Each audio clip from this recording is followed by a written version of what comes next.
È stato presentato l'emendamento per la costituzione del Fondo Vittime per i reati finanziari.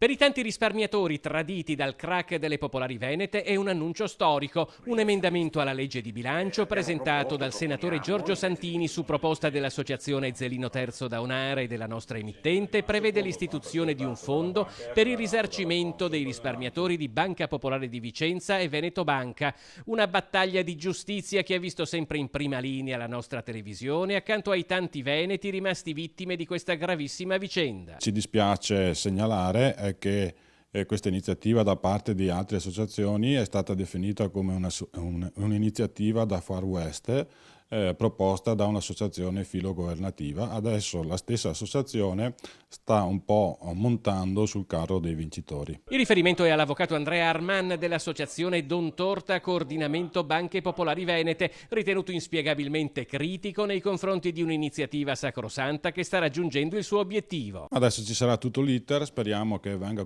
approvato, che venga convertito in legge. È stato presentato come emendamento alla legge di bilancio.